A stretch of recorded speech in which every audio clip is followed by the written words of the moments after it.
વડોદરામાં આંગણવાડીમાં બાળકો દૂધ વગર તરસ્યા. બાળકો માટે પૌષ્ટિક ગણાતા દૂધ માટે આંગણવાડી સંચાલકોના ફાફા.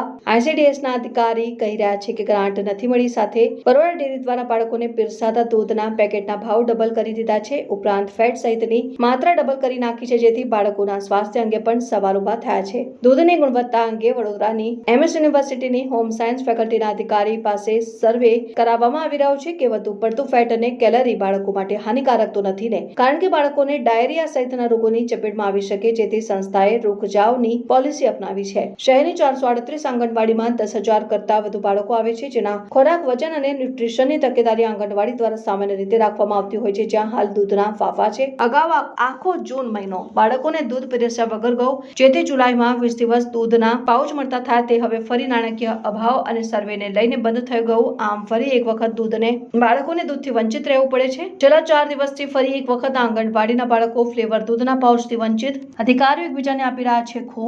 જોકે મહિલા અગ્રણી ચંદ્રિકાબેન સોલંકીનું કહેવું છે કે સરકાર દ્વારા ગ્રાન્ટ નહીં ફાળવાતા આંગણવાડીના ભૂલકાઓ ફ્લેવર્ડ મિલ્કથી વંચિત રહી ગયા છે અને સરકાર આ રીતે વહેલી તકે ગ્રાન્ટ ફાળવે, તેથી બાળકોને પોષણયુક્ત આહાર પૈકીનું એક ગણાતું દૂધ મળી રહે. તેમણે સરકારી તંત્ર પર આકરા પ્રહારો કર્યા હતા અને બાળકોના સ્વાસ્થ્ય સાથે ચેડા ના કરવા તાકીદ કર્યા હતા. હવે જોવાનું એ રહેશે કે દૂધની રાહ જોઈને બેઠેલા આંગણવાડીના ભૂલકાઓને દૂધ ક્યારે મળશે. સરકાર આ માટે તાત્કાલિક ગ્રાન્ટ ફાળવે તે જરૂરી બન્યું છે.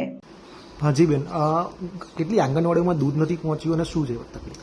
બિલકુલ, વડોદરાની અંદર ટોટલ 439 આંગણવાડી કેન્દ્રો છે અને મળતી માહિતી મુજબ જૂન મહિનાની અંદર એક પણ દિવસ જે આંગણવાડી કેન્દ્રો ચાલે છે એમાં દૂધ નથી આપવામાં આવ્યું અને આ જુલાઈ મહિનાની અંદર પણ દૂધ આપવામાં ઠાગાઠૈયા કરવામાં આવી રહ્યા છે.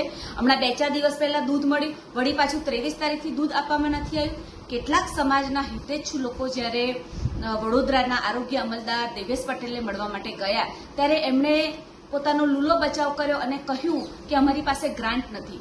તો આજે જ ગુજરાત સરકારે કેન્દ્રની અંદર જવાબ રજૂ કર્યો છે કે આંગણવાડીના વિકાસ માટે કેન્દ્ર સરકારે 2029 કરોડ રૂપિયા ફાળવ્યા છે, એમાંથી ગુજરાત સરકારે 828 કરોડ રૂપિયા સાચવી રાખ્યા છે. ત્યારે હું સીધો સવાલ કરવા માંગુ છું કે તમે બધા ભેગા થઈને, બરાબર, તમે ભારતીય જનતા પાર્ટી ચલાવી રહ્યા છો ને એના સભ્યો છો અને બધા ભેગા થઈને ધારાસભ્યને ખરીદવા માટે આ પૈસા તમે બચાવી રાખ્યા છે, તો તમે અત્યારે જવાબ આપો છો કે અમારી પાસે ગ્રાન્ટ નથી. તમે લોકો ખરેખર આમાં એવું છે કે જે દૂધ મંડળીઓ છે એમને અહીંયા કોર્પોરેશનમાંથી પૈસા ચૂકવવામાં આવે તો જ એ લોકો દૂધ આપતા હોય છે.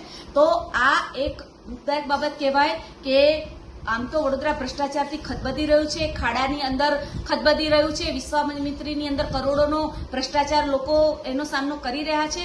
પરંતુ દુઃખ સાથે કહેવું પડે છે કે ગરીબ જે ભૂલકાઓ જે છે આંગણવાડીની કેન્દ્રની અંદર કોને બાળકો ભણવા આવે છે? કોઈ ઉદ્યોગપતિના, કોઈ નેતાના કે સાંસદ જે અત્યારે છે હેમાંગ જોશી, એમના તો કોઈ બાળકો નહીં ભણવા આવતા હોય ને. જે આર્થિક રીતે ગરીબ છે, કમજોર છે, એના બાળકો અહીંયા ભણવા આવી રહ્યા છે. એટલે આ લોકોને તો તમને કંઈ પડેલી જ નથી. કુપોષિત એક બાજુ ગુજરાત છે, એમની અંદર કુપોષિત બાળકો છે અને પોષણ અક્ષમ આહાર આપવાની મોટી મોટી વાતો કરવામાં આવે છે, બેનર અને પોસ્ટરોની અંદર એની જાહેરાત કરવામાં આવે છે.